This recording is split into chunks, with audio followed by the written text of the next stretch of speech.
Hello student, today we are going to learn degrees of comparison. So from the name itself you can come to know that we are going to do comparison in this topic. So there are 3 degrees of comparison. First one is the positive degree, second one is the comparative degree, third one is the superlative degree. These are the 3 degrees of comparison: positive, comparative, and superlative. Let's just see positive degree. The positive degree is used to refer to one object, person, or place without making any comparison. So, in positive degree, we simply state the quality. We are not going to do any comparison in positive degree.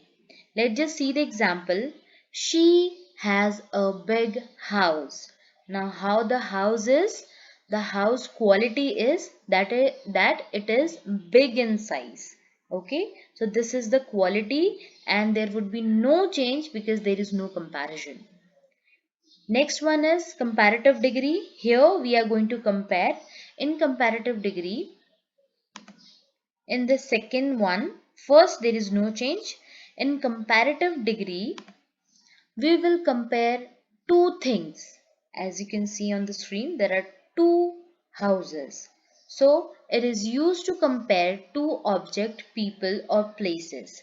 So these are the things that we can compare, but between two things we have to compare, not more than that. Her house is bigger than my house. Then we are comparing two houses. So which one is bigger? Yes, left side one is bigger. So we are using comparative degree. Then last one is the superlative degree. I'll show you the picture once again. The last one, the superlative degree. We have discussed positive degree, then comparative degree, and we are moving towards superlative degree. This one. Here, how many houses you can see? Yes, there are 3 houses, like more than 2 houses are there. So we use superlative degree for comparison when there is more than two things, person, place, people, like this, more than two. Like we will see the example. His house is the biggest of all.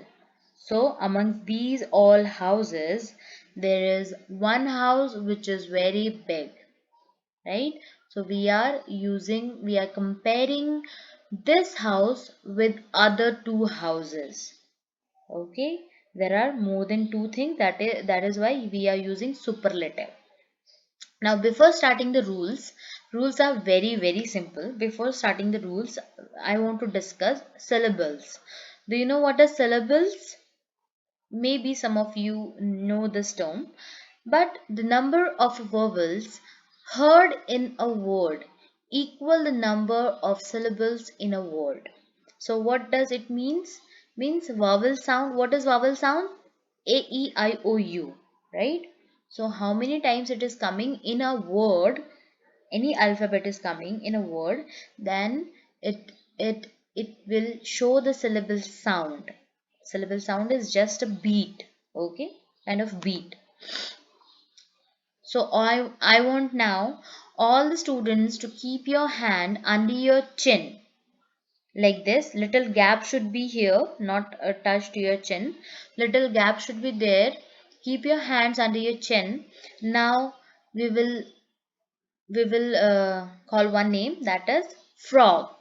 Say frog. How many times your chin is touching your hand while saying frog? Frog. I think one time. So how many syllable it is having? One syllable. Word with one vowel sound. See, there is one vowel. O. O sound is there. So only one syllable is there. Here, one syllable word where one only one vowel sound can be heard. I, and here also I. This is vowel sound. Say, keep your hands under your chin and say string. String. How many times it is touching your hand, chin? One time, right? Say night. Night. How many times? One time. So it is having one syllable. Looking into the alphabet, that is vowel. I. Now let's move towards the next one where two syllables are there. Two syllables words where two vowel sounds are heard.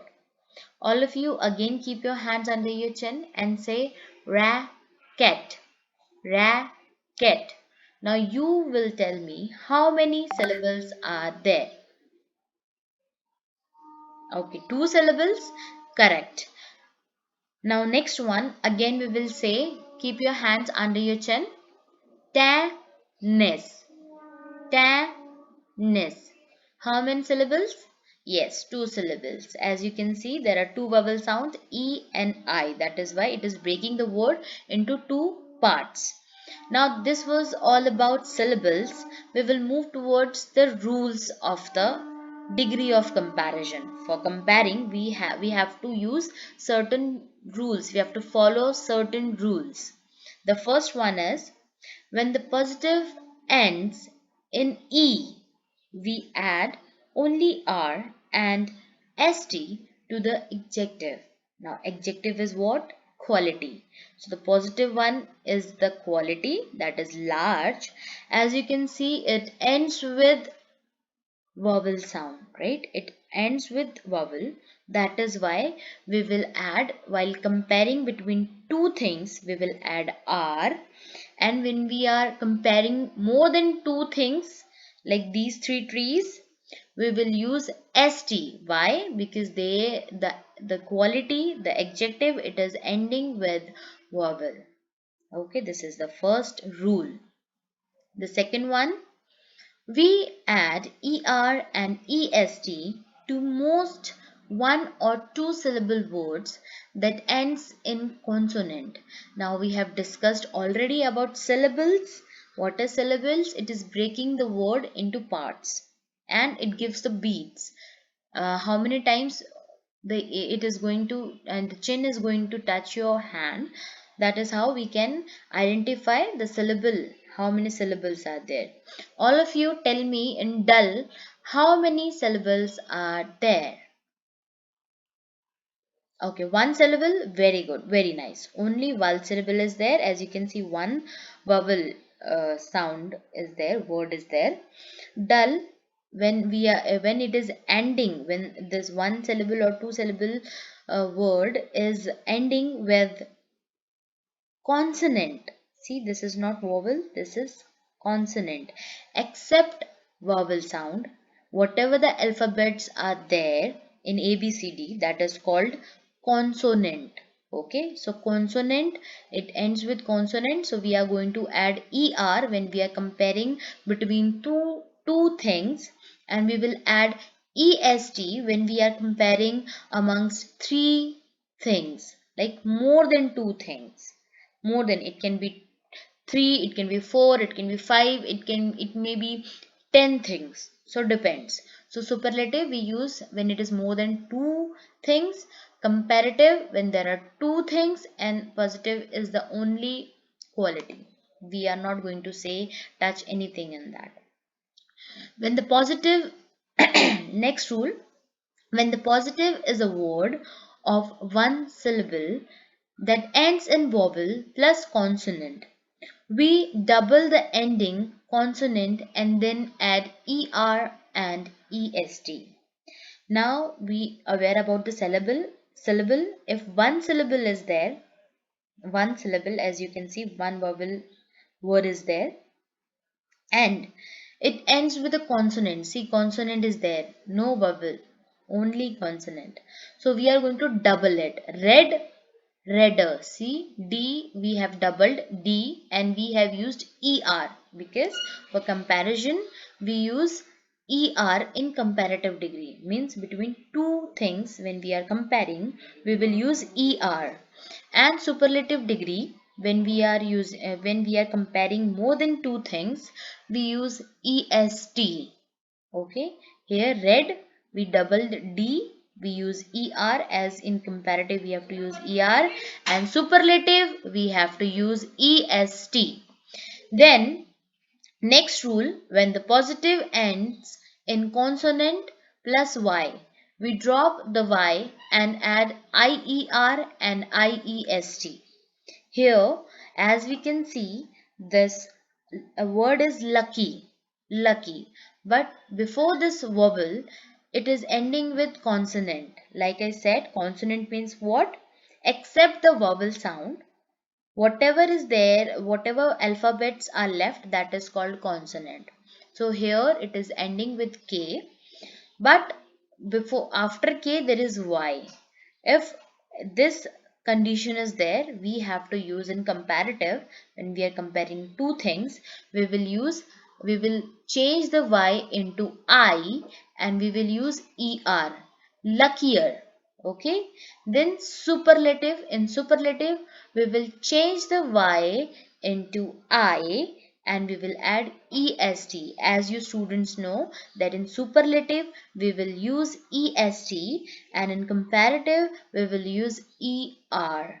Okay, so this is the another rule. Next rule is irregular degree. Okay, there are some adjectives that do not form the comparatives and superlatives form. Their positives. They they have irregular degrees of comparison. Good. Now if we will compare, if we will see the previous rules, that we have to add, like with good word, with the quality, with the positive degree, we have to add er and then est. Then what would it would be? Good, gooder, goodest, right? But no, it is irregular in form, means rare. So good will become better, and instead of that gooder, we will make it best. Good, better, best means good is normal, and more than good it is better, and more than better it is best, the best class in DWPS, like this.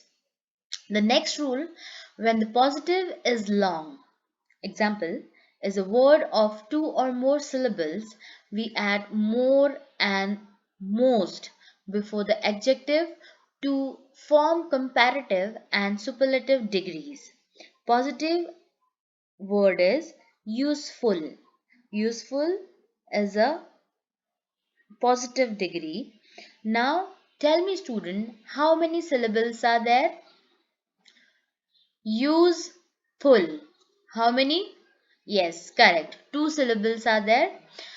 Now in comparative degree, we will use more before the this word. More. More when we are comparing two things. Okay. But in superlative degree, we use most. Means amongst all the things, whenever we are comparing more than two things, like 1 2 3, we will use, or more than 3, we will use most in superlative degree while comparing. The next rule is, we use then with the comparative degree, use the with the superlative degree. Here Mohan is shorter than Ricky. So shorter is a comparative degree. Why? We have used ER, right? Whenever we are using ER, it is a comparative degree, and it is followed by then. Always it will have then, not the. Comparative degree will have then. Next rule is, we use same thing, it is here. Now then we have used, now we have to use the. Let's see the example. Falguni is the shortest girl in her class. Now in a class there are many students, as you can see in the picture. There are many students. But I want to specify one girl, which is her height is small, whose height is small. So I'm saying Falguni is the shortest. See, the is written here, with shortest girl in her class. One more example I can give. See, with superlative, whenever est is there, you always remember that you have to use the in front of it. Okay, the most shortest girl, the prettiest girl in the class. See, the I'm using. So this were the rules of degree of comparison. I think all these terms are clear. I am going to mention the link in the description box so that you can read the things thoroughly and you can do the exercise also, degrees of comparison. Okay, thank you student and have a good day.